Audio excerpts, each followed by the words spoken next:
Martin Luther King Jr. Martin Luther King Jr., written by B. Silverberg. Table of Contents.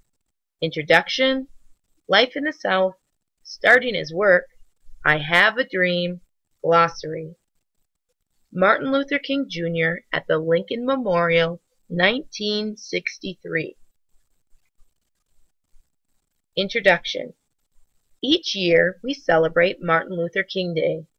We remember the life and work of a great African-American leader. Who was this man? A girl marches in a Martin Luther King Day parade. Life in the South. Martin Luther King Jr. was born in 1929. He grew up in a loving family. When he was 19, he decided to become a minister. His first job was at a church in the state of Alabama. The childhood home of Martin Luther King Jr. Alabama is in the South, where African Americans lived under unfair laws for many years.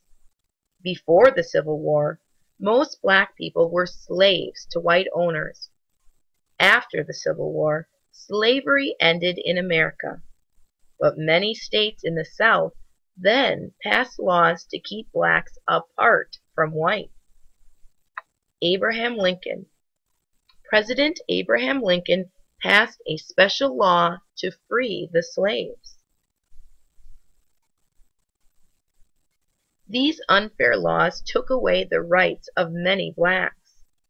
Black children had to go to different, poorer schools than white children. Blacks had to use different drinking fountains and bathrooms. On buses, blacks had to sit in the back and give up their seats if whites wanted them. A black man drinks from a fountain labeled for colored only. In 1960, around the time this photo was taken, colored was the word often used for African Americans. In 1955, a black woman refused to give up her bus seat to a white man. She was put in jail for breaking the law. When Martin heard what happened, he decided to act. Rosa Parks refused to give up her bus seat. After her arrest, a police officer took her fingerprints. Starting his work. Martin wanted all Americans to have the same rights. He believed that if people worked together, they could change the unfair laws. He asked other African Americans to stop riding the city buses until the law was changed. Thousands of them stopped using the buses for almost a year. Blacks walked or shared cars instead of riding city buses. These women shared a station wagon to get around town. Some whites agreed that the law was unfair. Other whites liked things the way they were. They were angry that Martin wanted to change things. Someone even threw a bomb at his house. But the city finally changed the law to allow blacks to sit wherever they chose on buses. Some angry white people belonged to a group called the Ku Klux Klan, or KKK. Members of the KKK burned a cross at a meeting. I Have a Dream. In 1963, Martin led a march to change other laws in the South. Many of the people at the march were children. When police used force to stop the march, some of the children were badly hurt. A group of marchers run for safety as they are sprayed with powerful fire hoses. Around the country, people saw how African Americans were treated. More and more people wanted to change the laws to be fair to everyone. When Martin led a march in Washington, D.C., more than 250,000 black and white Americans marched with him.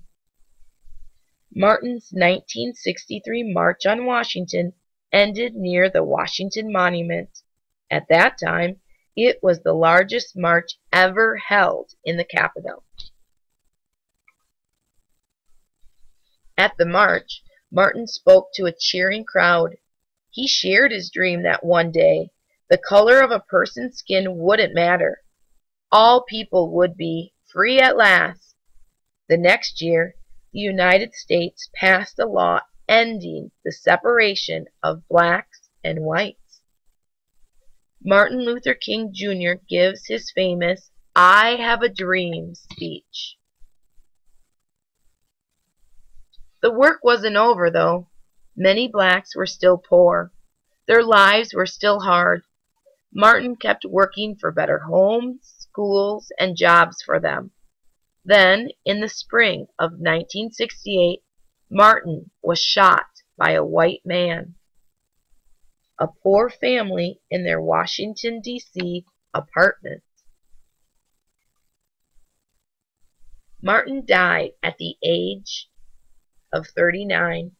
People around the world felt shocked and sad. Martin Luther King Jr. was a hero who worked to make the world a better place. Today we remember him for helping to make the laws fair for people of every color.